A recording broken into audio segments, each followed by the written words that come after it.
Well, you're right about one thing. I am here to sell your boss my home. In fact, I don't want to sell him one property. I'm going to sell him 100. With that, Fraser took out his cell phone and directly called Henry Wilson, the corporation's president. His tone was full of arrogance as he ordered Henry to meet him in the lobby on the first floor within 3 minutes. You want to sell the boss 100 properties. I'll tell you what, if you're successful in selling your properties to Mr. Wilson, I will kneel down and I will lick your shoes in front of everybody here. Members of the wealthy class never seemed to be able to escape from their obligations. Fraser had chosen to leave his family because he didn't want to live a life of deception. But now, he had to face it bravely because his wife was being bullied. After letting out a long puff of smoke, he put out the cigarette and tossed it into the garbage. He then got into his car and drove to a corporate headquarters building across town. It was one of the largest companies in San Clemente, and he had been here many times during the past 3 months because he had been in charge of distributing and putting up flyers. The 2 women who worked at the front desk always gave him a hard time. Fraser walked into the lobby on the first floor and was immediately noticed by the 2 women. Fraser, it's you again. You really have some nerve coming here again and again. Well, don't come in. You're not allowed here anymore. Look at the notice. Take a good look. You've been put on our blacklist, and I designed this announcement myself. How about that? Fraser craned his head and saw that under his photo there was a short blurb. He read it silently. Fraser, a useless salesperson at the Philly Group, has repeatedly snuck into our office area to distribute unwanted flyers. This worthless person, whose wife has repeatedly cheated on him, is not welcome in the building. Recently, the women's restroom has been subjected to a peeping Tom, and we suspect that Fraser is the culprit. As such, he has been put on the company's blacklist. If anyone sees him on the premises, contact security or a staff member immediately. After reading the description, Fraser frowned and thought, if they don't want me to put up flyers, that's fine, but why drag my name through the mud? Fraser took a deep breath and resisted the urge to lower himself to the level of the 2 women at the desk. He ignored the notice and said coolly, Tell Mr. Wilson I'd like to see him. Now. Who is here to see Mr. Wilson? asked a voice from behind them. At that moment, a balding middle-aged man walked out. When he saw Fraser, he heaved a sigh and said, Ah, so it's you. What are you doing here? Still trying to sell properties? Maybe you're trying to sell your own property. Here's a bit on the smaller side. Do you think my boss would like that? You are a fool. Mr. Cole, I agree. Do you want me to call the security? One of the women at the desk piped up. She reached for the desk phone and started pressing the buttons. Fraser said calmly, Well, you're right about one thing. I am here to sell your boss my home. In fact, I don't want to sell him one property. I'm going to sell him 100. With that, Fraser took out his cell phone and directly called Henry Wilson, the corporation's president. His tone was full of arrogance as he ordered Henry to meet him in the lobby on the first floor within 3 minutes.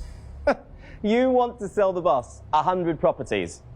I'll tell you what, if you're successful in selling your properties to Mr. Wilson, I will kneel down and I will lick your shoes in front of everybody here. Robert was overjoyed at the foolishness of the young man.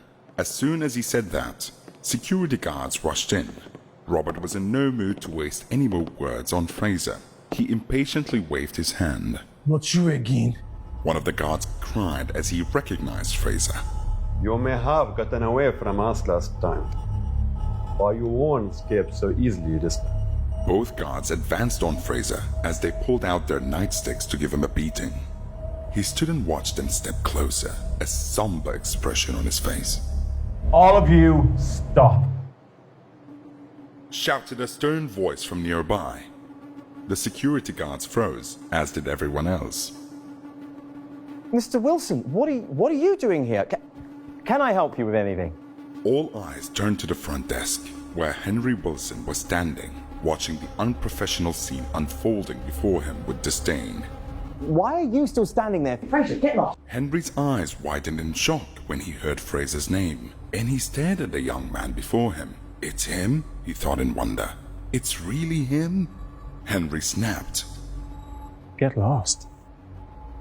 You are the ones who should get lost. You fools. You bunch of idiots. Do you know who he is? He looked around at Robert and the others, his expression livid. Fraser jumped in to interrupt. He didn't want too many people to know his identity just yet. Mr. Wilson, I presume. I hope that you are available to meet me tomorrow at 9 o'clock in the morning at the sales department of the Philly Group to personally buy from me 100 properties. Robert stared in shock. Had Fraser really asked his boss to purchase so many properties? He found himself even more startled a few moments later when Mr. Wilson spoke. No problem, Mr. McMore. I'll be there on time. The onlookers gasped and murmured to one another. Fraser turned his gaze on the stunned manager. Well, now, Mr. Cole, I am an honorable man, but I don't think it's necessary for you to kneel down and lick my shoe. After all, your mouth is too dirty and smelly. He glanced and saw that it was almost 6. He mumbled something incoherent about cooking dinner and hurried out. Henry watched in concentration as the young man left. Was he actually saying something about having to cook dinner? Why would someone of his power need to go home and cook something? He started to call out the young man questioningly, but saw that he had already sped away. Mr. Wilson, are you sure about this? This man Fraser, he's not trustworthy. This might be a mistake. Henry turned his cold glare on Robert. I think you were the one who was making the mistake. Head to accounts and pick up your last paycheck. You won't be here tomorrow. That's all. After saying that, Henry left without looking back. Robert watched the president of the company walk away from him. He just fired me, Robert thought in a sullen state. His face paled as he looked around at the 2 women at the desk. They stared back at him. One of them quickly tore down the blacklist. The remaining fear in their hearts had yet to disappear. Both women were thinking the same thing. Who exactly is that guy? Fraser. The moment Fraser entered the house, Natalia's family was on his case. Can you see what time it is? Are you deliberately making your family starve? Asked James, Natalia's older brother and Fraser's brother-in-law. Dorothy, Natalia's mother, who was busy in the kitchen, stuck her head out and said, You're worthless. You think you're too good to cook for us now? Are you too good for this family? Mom, I went out for work. What? Natalia cried, walking in through the door right behind him. It seemed like she had been crying.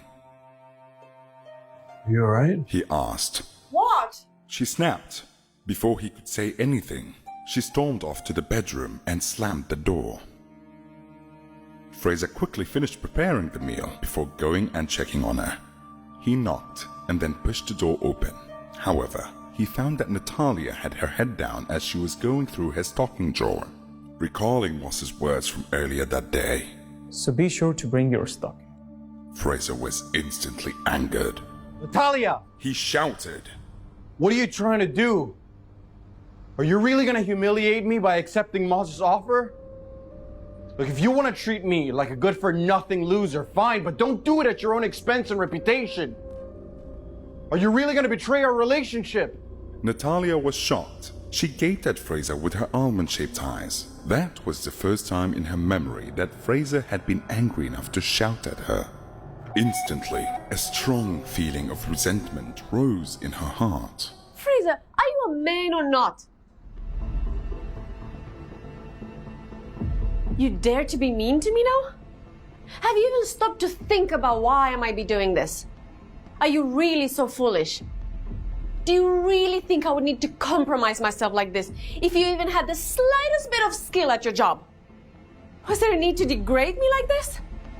Fraser was silent and lowered his head in shame. Fraser's heart softened and his anger dissipated. He tried to reach out and give her a hug to comfort her, but she pushed him away. Don't touch me! I'm really sick of you! After enduring for so many years, I'm tired of trying. If it doesn't work out, we do as my parents say. We need to get divorced. No, I won't. Fraser shook his head stubbornly in refusal. Natalia rolled her eyes in anger. For the past 3 years, Fraser never said no to her except when the topic of divorce came up. In these cases, he would become adamant in his protests. Natalia, Fraser began, his tone softer. I know I've asked you to trust me before. Can you trust me again this time? Trust you again? Natalia grimaced. However, when she turned toward him and saw Fraser's serious expression, one that she had never seen before, she swallowed the words that were about to come out of her mouth. She didn't know if it was an illusion or not, but his demeanor gave her a sense of reliability and control. Natalia, do you still remember the promise that I made to you? The promise that no matter what happens, I won't let you get hurt. Please trust me again. I have a surprise planned for tomorrow. Whatever you have planned, don't try it. There's no way you'll be able to sell 100 properties. It's impossible. Don't make empty promises. Look, I'm not cheap or foolish. Even if I do meet with Moss tomorrow, I won't let things go too far. With that, Natalia left the room to eat dinner with the family. She's being naive, he thought. If she has dinner with Moss tomorrow, it will be like sending a lamb into a lion's den. I'm sure Moss has 100 ways to try to get her with him. After everyone gathered around the table to eat dinner, Fraser had just grabbed his fork to take a bite of food when Dorothy started to criticize him again. This time, however, she was back to urging him to divorce Natalia as soon as possible. Fraser, the deadline we set for you is almost up. You haven't even started earning what we asked you to. You're barely bringing in $1,000 a month. That's not enough to support one of you, let alone two. What? You're bringing home $1,000 a month? That's not even enough for me to buy enough cigarettes to smoke in a month. Natalia's jobless brother spoke with a look of disdain on his face. He seemed to be forgetting the fact that he himself wasn't working, and he was sitting around all day without any source of income. Natalia asked quietly, Mom, James, why can't you two just drop it? Let's just have a peaceful meal. You want a peaceful meal? All right then. It's time for you to move out with your foolish husband. Houstus was Natalia's father. He had been born into a wealthy family that was successful in business, the Lapels family. However, because of his poor ability, he had been kicked out of the family's main business 10 years ago and was given the job of managing an ailing company in San Clemente, also owned by the Lapels family. What? Dad, are you joking? You want us to move out? Why? Your brother. He had a hard time to sort out this marriage. And his fiancée has said that she doesn't like the number of people living here. Dad, you... Let me finish. I had a serious thought about that. Your sister in college, she has been living there for a long time. You're doing quite well. So why can't you rent an apartment for the two of you? Natalia was enraged. She slammed her hand on the table and asked, Why should we? This place is 2,000 square feet, so why can't it accommodate the two of us? That woman is asking for too much before she's even married. She's way too overbearing. James immediately tried to protect his fiancée. Natalia, be careful, okay? She's your future sister-in-law, okay? So change your attitude. Just because you're married to a loser, you think that the entire family will support you? Enough. Finally, Houstus intervened. Your mom and I only have one son. And we're leaving this house to him. Natalia, you're earning quite a bit now. It's more than enough to support yourself. Dorothy chimed in. You're being ungrateful. I might have earned a lot, but I've paid more than my fair share into this family. Seeing that his wife's anger was building to a dangerous level, Oh, you don't argue with them. It's fine if we have to find our own place. James looked appreciatively at Fraser. Previously, he was worried that Fraser was only after a stake in his inheritance. You're pathetic. You're the one who said that I shouldn't allow myself to be bullied. You're just too weak. She angrily left the table. Fraser followed her, and soon Natalia's indignant voice could be heard again as she continued to berate her husband. James didn't take it to heart, but when he saw that his parents seemed pretty disappointed, he said, Dad, Mom, just don't worry about it. Let's just eat. Although Fraser is a waste of space, at least his cooking is not so bad. Later that night, Fraser got up from bed, walked over to Natalia's bedside. He felt sorry for her when he saw that she was still frowning, even though she was asleep. There were traces of tears on her face. Natalia, moving out of here will be fine. Don't worry.